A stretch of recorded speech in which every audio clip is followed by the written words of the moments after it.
Police वाली देवरानी। दिव्या एक आलसी किस्म की लड़की थी। न तो उसकी सुबह उठने की कोई दिनचर्या थी और ना ही काम करने की।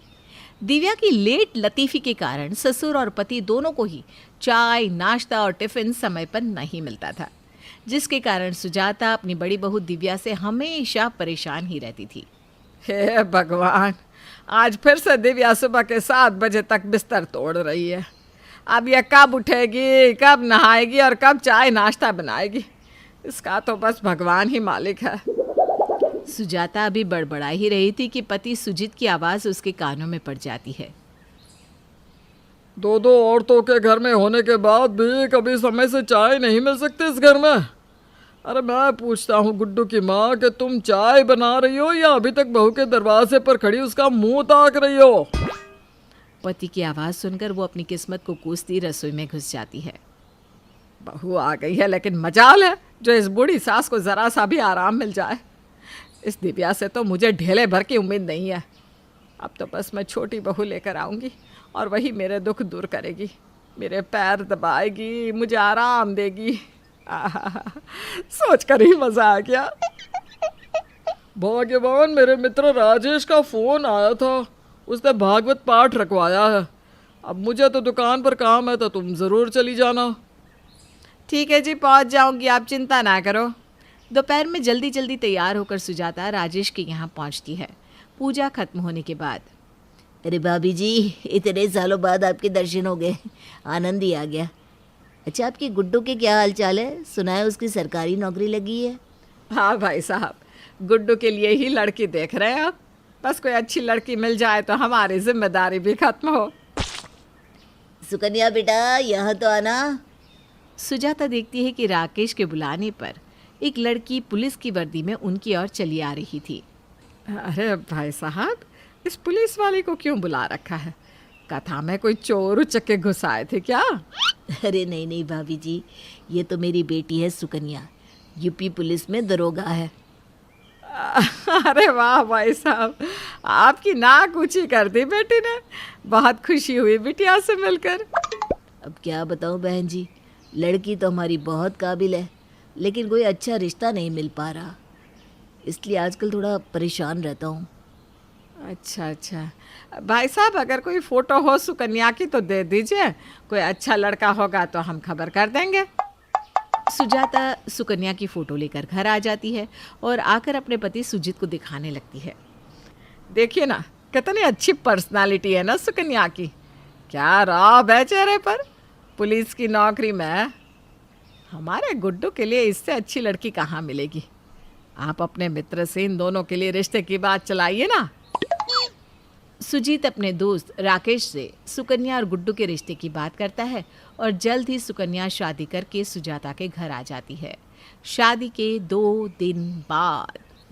बेटा सुकन्या, मेरे पैरों में ना बड़ा दर्द रहता है। कमर दर्द से ना खड़ा हुआ जाता है, ना पैरों से चला जाता है। अब ये बड़ी बहू तो किसी काम की है नहीं। मुझे तो बस तुझसे उम्मीद है बेटा कि तू मेरा दर्द और तकलीफ समझेगी। सुकन्या सास की बातें सुनकर मुस्कुरा देती है। अगले दिन सुबह 5 बजे। सासू माँ, आपको पता है ना आपके घुटने और कमर में दर्द क्यों रहने लगा है? आपके यूं सुबह 7-8 बजे तक बिस्तर पर सोते रहने के कारण। कल से आप मेरे साथ सुबह 4 बजे उठेंगी और फिर हम पार्क में जाकर हरी हरी घास पर टहलेंगे। आप देखिएगा माँ जी, 1 ही महीने में आपके घुटनों का दर्द रफू चक्कर हो जाएगा।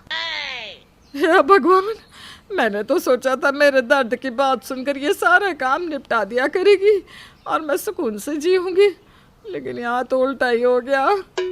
बेचारी सुजाता 4 बजे उठकर सुकन्या के साथ पार्क में 1 घंटा कसरत और वॉक करके जब घर लौटती है तो उसकी थकान से बुरी हालत हो जाती है। थकान की मारी सुजाता जाकर अपने कमरे में सो जाती है और 9 बजे तक सोती ही रहती है। 9 बजे। अरे गुड्डू की माँ, कहाँ हो तुम? लो, 9 बज रहे हैं और इन सास बहू का कोई अता पता नहीं। अरे आप उठोगी भी?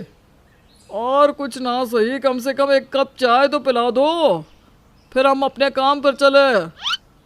हाय हाय, मुझसे तो पैरों से हिला भी नहीं जा रहा। गुड्डू के पापा, चाय आप ही बना लो। इस सुकन्या ने तो चलवा चलवा कर मेरे पैर ही बेकार कर दिए। और सुनो, गोल्डी को मेरे कमरे में भेजो ज़रा। हाँ माँ, क्या बात है, आपने बुलाया? अरे बेटा, कल वॉशिंग मशीन ख़राब हो गई थी। अब इतना बड़ा परिवार है, बिना वॉशिंग मशीन के कपड़े कौन धोएगा? और तेरी बीवी से तो अपना काम हो जाए वही बहुत है। ठीक है माँ, मैं करवा दूंगा, आप परेशान मत हो। तभी सुकन्या बहू वहाँ आ जाती है। अरे नहीं नहीं माँ जी, आज से मशीन से कोई कपड़े नहीं धोएगा। हम सभी को अपने अपने काम खुद ही करने चाहिए। कपड़े और बर्तन धोने से हाथ की मांसपेशियाँ मजबूत होती हैं। क्या आप नहीं चाहती कि आपके हाथ पैर बुढ़ापे में बिल्कुल स्वस्थ रहें? आज से सब अपने अपने काम खुद अपने हाथ से ही करेंगे। इतना कहकर बहू सुकन्या वर्दी पहनकर जूते खटकाती हुई वहाँ से निकल जाती है। राम जी, तूने खूब दुश्मनी निकाली मुझसे।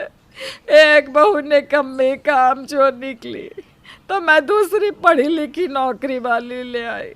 अरे मुझे क्या पता था कि ये तो मेरी ही चक्कर गिन्नी बनाकर छोड़ देगी। लगता है सारी दारोगाई ये मुझ पर ही निकालने वाली है। अब तो राम ही भला करे हमारा। अगले दिन फिर से सुबह 4 बजे बहू सुकन्या सास का दरवाज़ा खटखटाती है। बेटा देख, अब बुढ़ापे में मुझसे ये कसरत ना हो पाएगी। सच बताऊं, मैंने ना झूठ बोला था तुझसे। मुझे कोई दर्द वर्द नहीं है, मुझे तुम बख्शी दे बेटा। तभी कमरे के बाहर खड़ी बड़ी बहू की आवाज़ सास को सुनाई देती है। अरे दिव्या बहू, तू आज सुबह 4 बजे ही उठ गई? तू तो 7 बजे भी रो रो कर उठती है। आ जाइए माँ जी, बहाने बनाने से कोई फ़ायदा नहीं होने वाला। यहाँ पर पापा जी और गोल्डी जी भी हैं। अब सुजाता को समझ में आ गया था कि बहाना बनाने से कुछ होने वाला नहीं है। बेचारी मन मार कर सबके साथ टहलने के लिए निकल गई। अब तो छोटी बहू ने घर में बिल्कुल जेल जैसा माहौल बना दिया था। सास ससुर की मीठी चाय से लेकर जेठानी के समोसे जलेबी तक सबकी एंट्री अब गुप्ता निवास में बंद हो गई थी।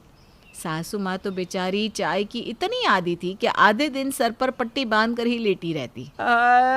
दिव्या बहू, आधा कप चाय पिला दे, सर दर्द से मेरी तो जान ही निकल जाएगी।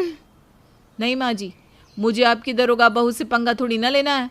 कल को कोई झूठा केस बनाकर अंदर कर देगी तो जेल में चक्की पीसिंग एंड पीसिंग एंड पीसिंग, ये मुझे नहीं करना। हाँ, मेरे घंटे भर के आराम को हराम करने के लिए आप ये हिटलर पकड़ कर लाई थी।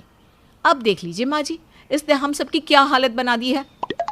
अरे बहू, मेरे अकल पर पत्थर पड़ गए थे जो मैं इस पुलिस वाली से जा भिड़ी।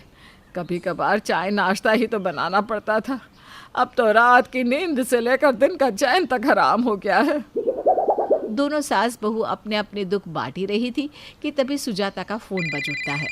हेलो, हाँ सुजाता बोल रही हूँ। बाजी, आपका बेटा गोल्डी पुलिस स्टेशन में बंद है, आप लोग थाने आकर मिलिए। हॉस्पिटल, तुझे पता नहीं कि मेरी बहू दरोगा है? दरोगा छोड़ेगी नहीं तुम्हें? बाजी, सुकन्या मैडम ने ही उन्हें गिरफ्तार किया है, आप लोग थाने आ जाइए। अरे दिव्या बहू, इस सुकन्या ने तो तेरे पति को पकड़कर जेल में बंद कर दिया। बुला अपने पापा जी को, कह रही है थाने आना पड़ेगा। थोड़ी देर में सास सुजाता, दिव्या और ससुर जी थाने पहुंच जाती हैं। छोटी बहू, ये क्या ड्रामा है? अपने जेठ को ऐसे जेल में बंद करते हुए तुझे जरा सी भी शर्म नहीं आई? देखिए ईश्वर चंद जी, छोटी बहू मैं आपके घर में हूँ। थाने के अंदर मैं इंस्पेक्टर सुकन्या हूँ। अच्छा होगा कि आप मुझे मैडम बुलाएं। अरे नास पिटी, ठहर जा, अभी तेरे बाप को बुलाती हूँ। देखती हूँ थाने के अंदर तू अपने बाप को क्या क्या कर बुलाएगी, दुर्गा प्रसाद या फिर कुछ और। अपनी ज़ुबान को लगाम दीजिए, नहीं तो एक ऑन ड्यूटी पुलिस ऑफिसर के साथ बदतमीजी करने के इल्ज़ाम में मैं आपको जेल के अंदर बंद कर दूंगी। ठहर जा गुड्डू की माँ, मुझे बात करने दे। अच्छा ये बताओ, तुमने गोल्डी को अंदर क्यों बंद किया है? ये गरीब सब्जी वालों का शोषण कर रही थी, मैंने खुद अपनी आंखों से देखा है। अरे नालायक, ये बहू क्या कह रही है? पापा, मैं तो बस सब्जी वाले को बोल रहा था कि सब्जी के दाम सही सही लगाओ, नहीं तो मैं अंदर करवा दूंगा। मेरे भाई की पत्नी दरोगा है। और बस इस सुकन्या ने मुझे सब्जी वाले से बात करते हुए सुना और घसीटते हुए थाने ले आई। मैंने पुलिस फोर्स गरीब और बेगुनाहों को सताने के लिए ज्वाइन नहीं किया। मैं कोई ऐसी वैसी पुलिस ऑफिसर नहीं हूँ। आपने मेरे उसूल तोड़े हैं। अरे बाबा, मैं कोई शोषण नहीं कर रहा था, मैं बस डिस्काउंट मांग रहा था। आगे से मेरी तौबा, मेरे बाप की तौबा। सब्जी वाला अगर 20 रुपये दाम बताएगा तो मैं 25 रुपये देकर आऊँगा बस। आप लोग अगर इनकी जिम्मेदारी लेते हैं तो मैं इन्हें छोड़ देती हूँ, लेकिन ध्यान रहे आगे से अगर कोई भी कानून तोड़ा तो मैं छोड़ूंगी नहीं। उस दिन तो सुजाता और ईश्वर चंद्र जी बेटे को लेकर घर आ जाते हैं, लेकिन इस दिन के बाद घर में सुकन्या का ऐसा खौफ फैला था कि सपने में भी किसी ने नियम कानून नहीं तोड़े। अरे भाई, अब बहू रानी भई कोतवाल तो डर तो लगेगा ही, क्यों? ठीक कहा ना। सबको समझाने वाली सुजाता अब बहू के सख्त अनुशासन की आदी हो गई थी और एक अच्छी बच्ची की तरह सुकन्या की सारी बातें मानने लगी।